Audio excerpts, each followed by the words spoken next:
నమస్కారం సార్. నమస్తే. సార్ ఇప్పుడు ఎలా ఉంది సార్? ఫైల్స్ తగ్గిపోయినాయి మొత్తం. నువ్వు అంటేగా నాకు గుర్తు రాలేదు ఆ విషయం.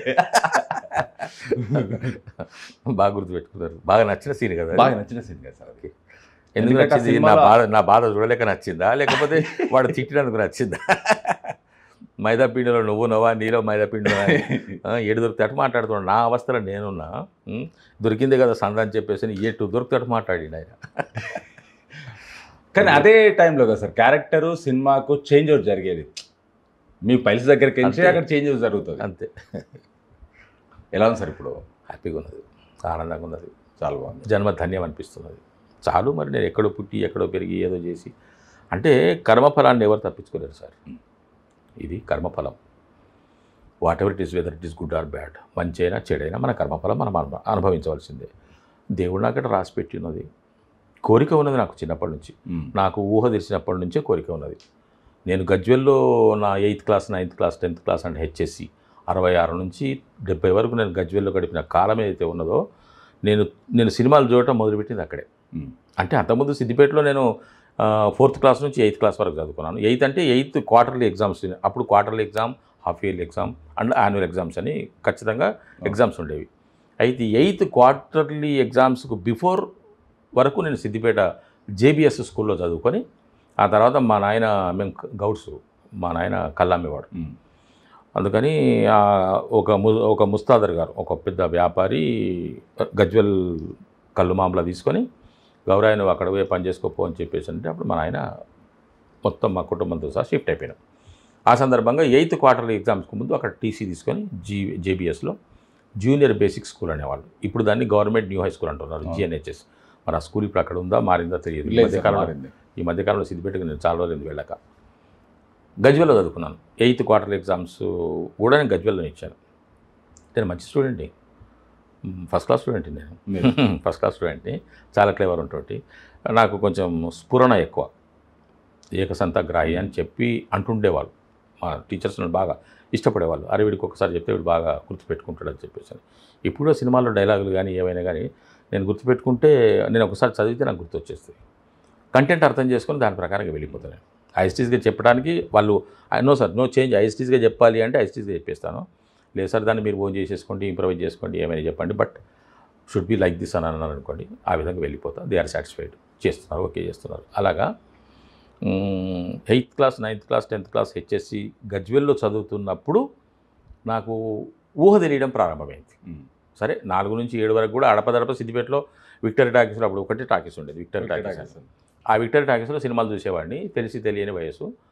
నాకు ఊహ తెలుస్తున్నది, సినిమాలంటే ఏమిటి అని తెలుస్తున్నది గజ్వెల్లో. గజ్వెల్లో అప్పుడు ఒకటి థియేటర్ ఉండే. అది మా స్కూల్ ఎదురుగానే ఉండే. మీ స్కూల్ మా స్కూల్ ఎదురుగానే ఉండే. అంటే అది కూడా ఎప్పుడు సినిమాలకు వెళ్ళేవాళ్ళం కాదు. మరి దానికి కూడా కొన్ని ప్రయత్నాలు జరిగేవి.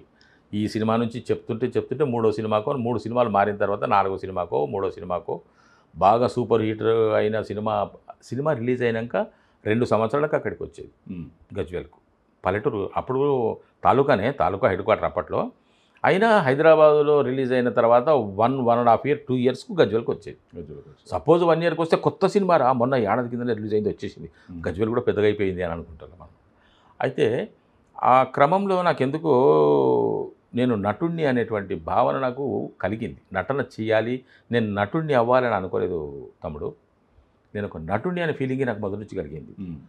కాబట్టి దాన్ని నేను ఎప్పటికప్పుడు నాలో నేనే ఇంప్రవైజేషన్ చేసుకోవడము, నాలో నేనే సినిమా చూసినప్పుడు ఆ డైలాగులు చెప్పుకోవడము, లేకపోతే నాకు నేనే యాక్టింగ్ చేసుకోవడము లోపలే. మరి ఇది బయట ఎవరికి ప్రదర్శించేవాడిని కాదు, ఎవరితో చెప్పుకునేవాడిని కాదు.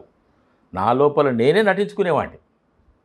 ఆ ఎక్స్ప్రెషన్స్ ఇచ్చుకోవడం కానీ, డైలాగ్ చెప్పుకోవడం కానీ, బాడీ లాంగ్వేజ్ చెప్పుకోవడం కానీ నాలో నేనే చేసుకునేవాడిని తప్ప అది ఎవరికి చెప్పేవాడిని కాదు, ఎవరికి వినిపించేవాడిని కాదు. నా కోరిక ఇలాగ ఉందని ఎవరికి తెలియదు కూడా. నేను రిటైర్ అయ్యి అంటే అడపదడప రిటైర్మెంట్కు ముందు నేను ఈటీవీ వాళ్ళ సీరియల్స్లో అడపదడప చేస్తున్నా కూడా ఏదో సరదాగా వస్తున్నా అన్నట్టుగానే ఉన్నది. కానీ ఫుల్ ఫ్లెడ్జ్డ్గా నేను వచ్చింది మాత్రం ఆఫ్టర్ మై రిటైర్మెంట్. అంతే. నేను నటుడిని అనే ఫీలింగ్ నాకు ఉన్నది కాబట్టి ఇప్పుడు మనం ఖాళీగా ఉండటం ఎందుకు, ఆ విధంగా వెళ్ళిపోదామని చెప్పేసి. ఇప్పుడు ఫ్లో ఎలా ఉంది సార్ సినిమాలది? ఇప్పుడు మీకు నాకు తెలిసి ఈ అన్ని సినిమాల తర్వాత మీకు క్యారెక్టర్స్ రావడము, మంచి వేషాలు రావడం అనేది పెరిగి ఉండాలి నాకు తెలుసు. ఇప్పుడు ఎలా ఉంది మీకు? మంచి వేషాలా మంచి మంచి వేషాలన్న సంగతి నేను చెప్పలేను, కానీ వాళ్ళు తీసేవాళ్ళు సార్ మా సినిమాలో ఒక క్యారెక్టర్ ఉంది మీరు చేయాలి, మీరే బాగుంటారు సార్ అని వాళ్ళు వస్తున్నారు, నేను చేస్తున్నాను. ఆ విధంగా నాకు ప్రయాణం, నేను రోజు షూటింగ్లో దాదాపుగా రోజు షూటింగ్లో ఉండే ప్లానే చేసుకుంటున్నాను. సరే, ఇప్పుడు మీరు చేస్తున్నప్పుడు కొన్ని పెద్ద సినిమాలు వస్తుంటాయి, కొన్ని చిన్న సినిమాలు వస్తుంటాయి. అంటే కొంతమంది ఏం ఆలోచిస్తారంటే నాకు ఆల్రెడీ పేరు వచ్చింది కదా, నేను చిన్న సినిమాలు ఎందుకు చేయాలి, ఓన్లీ పెద్ద సినిమాలే చేస్తా అన్న థాట్లో ఉంటారు. మీరు అలాంటిది ఏమన్నా వాపోహం మీకు ఏమన్నా ఉందా? లేదు తమ్ముడు, నేను ఆ బేరీజు సరే కొంతమంది నా శ్రేయోభిలాషులు మిత్రులు నేను బాగా ఇంకా పైకి రావాలని చెప్పేసి కోరుకునే నా సన్నిహితులు చెప్పే మాట, కొంచెం చూజీగా వెళ్ళండి, సెలెక్టెడ్గా వెళ్ళండి, బ్యానర్ చూసుకోండి, హీరో చూసుకోండి, ఒక రేంజ్లో వెళ్ళండి అని చెప్పేసి పాపం వాళ్ళు నా బాగును కోరి నా ఉన్నతిని కోరి చెప్తున్నారు సలహా. మంచిదే, కానీ ప్రాక్టికల్గా వెళ్తే నేను నా స్వభావ రీత్యా, నా పరిస్థితుల దృష్ట్యా, నా అవసరం దృష్ట్యా, నా కోరిక మేరకు నేను నా ఓన్ వేలో వెళ్తున్నాను. నేను వెతుక్కోవటం లేదు, అవకాశాలు వస్తున్నాయి, వాటిని నేను వాడుకుంటున్నాను. ఓకే, దాని మంచి చెడ్డలు వాళ్ళు నిర్ణయించుకుంటారు, ఆ డైరెక్టర్ గారో ప్రొడ్యూసర్ గారో ఇంకెవరో నిర్ణయించుకుంటారు. నేను నా పాత్ర ఇది అని చెప్పేసి వాళ్ళు వచ్చినప్పుడు ఆ పాత్ర ఎంతవరకు చేయాలో అంతవరకు చేసేసి వాళ్ళని సాటిస్ఫై చేయడం వరకే నా డ్యూటీ అని చెప్పేసి ఆ వేలో వెళ్తున్నాను. అలాగా ఉన్నాను, ఐఎమ్ హ్యాపీ. పెద్ద బ్యానరా, పెద్ద ప్రొడక్షనా, పెద్ద హీరోనా, కమర్షియల్ హీరోనా అనేవి నా నా ఆలోచనలు లేవు. వస్తే చేస్తాను, ఎందుకంటే నాకు కూడా అక్కడ దాకా వెళ్ళాలనే ఉన్నది కదా, అక్కడ వెళ్ళాలి, అక్కడ నిలబడాలనే ఉన్నది. అది ఏదైనా తమ్ముడు ఒకటి నేను నమ్మేది, నేను ఏది చెప్పినా అది నా సొంతమే, అంతే, ఎవరిని ఉద్దేశించి చెప్పటం కాదు, ఎవరికి నొప్పించడం కాదు, దీని గురించి ఎవరు ఏం కామెంట్ చేయొద్దు, ఎవరేం పీకొద్దు. నా సొంత అభిప్రాయం, నా మనసులో మాట నీతో చెప్తున్నాను అంతే. మనిషి జీవితము దైవాధీనం, వాస్తవం. నేను దాన్ని పూర్తిగా నమ్ముతాను. నా కర్మఫలం కొద్దీ నా బ్రతుకు జరుగుతున్నది, అది మంచైనా చెడ్డైనా. నేను మీకు కనిపిస్తున్నంత ఆనందంగా బయట నా సొంత జీవితం, నా వ్యక్తిగత జీవితంలో ఉండకపోవచ్చు, అది కర్మఫలం. మంచైనా చెడ్డైనా అనుభవించాలి. ఇప్పుడు నాకు ఈ విధంగా జరుగుతున్నది, అది యోగమా సంయోగమా భోగమా రోగమా చెప్పలేను, జరుగుతున్నది, దాన్ని నేను అనుభవిస్తున్నాను, జరుగుకుంటూ వెళ్ళిపోతున్నాను.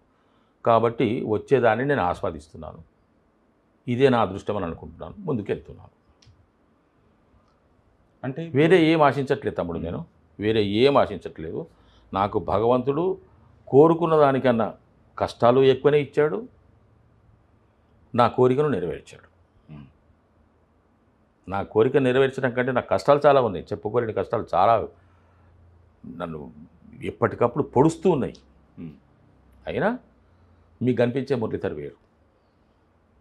అంటే తెర ముందు తెర వెనకాల, దాన్ని నేనేమంటానంటే కర్మఫలము అంటాను.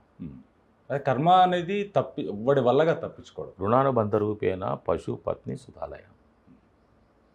ఏ జన్మలో ఏ సంబంధమో ఉంటుంది కాబట్టి ఒక ఆవిడ నాకు భార్య అయింది, ఒక అతను నాకు కొడుకు అయ్యాడు, ఒక అమ్మాయి నాకు కూతురు అయింది, ఒక పశువు నా ఇంటికి వచ్చింది, ఒక ఇల్లు ఏర్పడ్డది. ఇవన్నీ రుణానుబంధ రూపమే. మంచో చెడు, వాళ్ళతో నేను మంచి అనుభవిస్తున్నా చెడు అనుభవిస్తున్నా ఏదైనా కానీ అది రుణానుబంధ రూపేణ పశుపత్ని సుతాలయం అనుకోవటం వల్ల ముందుకు వస్తున్నాం.